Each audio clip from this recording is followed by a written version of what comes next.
weather at the moment, it's a mixture of cold and cool and mild. A mixture of rainy nights and sunny days, and it's certainly got a feel of spring, even though it's only the beginning of February. Now, I think the mild weather we've had just recently, combined with a lot of rain last night and mild night, it's getting our Northamptonshire amphibians on the move. I'm just having to do a bit of tidy up, lifted up this rock here, this slate, and there's a female common newt under there, right up near the surface. Now, she wouldn't be there if it was icy cold.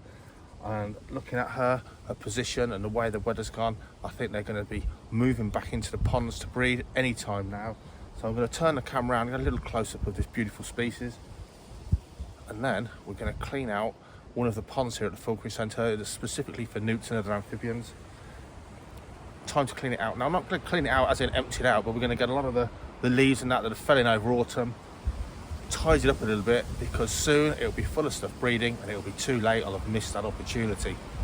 Equally, I don't want to be disturbing it too much during the winter in case there's frogs and things hibernating at the bottom of that pond, which I'll then upset and sort of interrupt their hibernation. Let's have a quick look at this girl.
So we've had a good sort through of the detritus, the rotten leaves and the excess pondweed. We've found a nice couple of dragonfly larvae, which they're definitely going in. Who doesn't want dragonflies cruising around in the summer months? Ferocious predators of everything else that sort of lives in the pond, but that's their place, and there's plenty of hiding places for all in there. So let's put these guys back in. If you don't know anything about dragonfly larvae, look them up. An alien mouth part that shoots forward to grab their prey, and jet propulsion. It doesn't get much cooler than a dragonfly larvae. What would be cool is if my phone actually focused. There you go. Now, you do read an awful lot of rubbish on social media when it comes to wildlife ponds in your garden. So a big one is don't put any tap water in your pond, just let it naturally sort of ebb and flow with the rain cycle. Rubbish. If you want to keep species diversity in your wildlife pond, just like the greater British countryside, which is completely man-made, if you don't manage it, you will lose species diversity. So you can have the attitude that when it rains, the pond will get water in it, and when it's hot and sunny, it'll evaporate.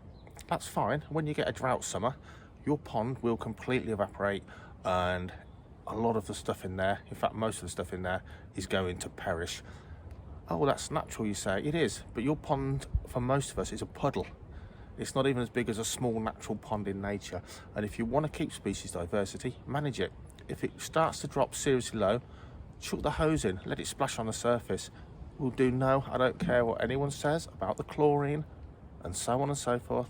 It will do no harm to your pond, and it will mean your pond stays full of water, and that will suit the pond's inhabitants. The chlorine will soon evaporate, and you're talking a small percentage. It's unnoticeable. Another thing that we really see is that people say, don't manage your pond. Leave it to nature, let it manage itself. That's fine. Nature evolves and changes continuously. If you want to keep your pond as a pond full of species diversity for wildlife, you have to manage it as you would manage a wildlife garden, or indeed the British countryside, which is nearly all man-made. If you want to let it run and do its own thing because it was here first, that's fine, and you'll massively lose species diversity. I want my wildlife pond to be as full as many amphibians and invertebrates as possible. This time we've pulled out loads of dead leaves that accumulate over winter and excess weed. We've left plenty of weeds in there, plenty of plant life in there. We've got a lot of that rotting weed now, a lot of the rotting vegetation, the dead leaves out. But I haven't dug out into the silt layer. This time around, it's just almost a stuff sort of surface and mid-water. If you decide that you're not going to manage your pond because it's a wildlife pond, you will end up with plants growing that live on land. That's right, even something the size of a Victorian estate lake eventually fills up with sediment from all the rotting vegetation and becomes a marsh, a swamp and dry land full of things like birch trees, eventually blackthorn and so on. Your pond will not be a pond if you leave it to nature because it's a wildlife pond. Manage it well, and you will keep a variety of animals in there. Whether your pond is a washing up bowl sunk in your garden as a pond for your kids that'll attract frogs and newts and invertebrates, or something the size of a small lake because you're very lucky, it all needs managing if you want it to A, look nice for you, and B, more importantly, provide a great home for as many different British wildlife creatures as you can possibly have in there. Manage it as a whole ecosystem, and that way you can sort of try and please all of the creatures all of the time. One more thing, look at this here. So the old books would say if you rake out any excess weeds and things, blanket weed, algae and other higher plants, leave them on the side and anything trapped in there will crawl back in. It's been pretty much proven that it doesn't. So I do leave it on the side for things like adult amphibians because newts and things will crawl back in. Water beetles will get out, they can fly, they'll do their own thing. But most of what we'd call mini beasts are small invertebrates like the water slaters. They aren't going to crawl back in. But what they will do, if you leave them there for a couple of days, is provide a lot of food for hungry blackbirds and robins, which will rootle through and get those little aquatic mini beasts out and eat them, which I think is better than just throwing them on the compost heap straight away. But other than that, what I always do is a thorough check today.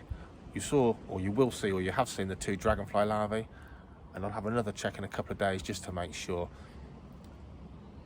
Pleasingly, I found no newts or anything in there at all, so I haven't disturbed anything. Hopefully we've timed it right, and we've got the pond sort of cleaned out, ready for the spring flush when these amphibians are going to come back and breed in there. I'll report back and we'll find out soon. Looks a complete mess. That'll settle incredibly fast. Enjoy the rest of the video.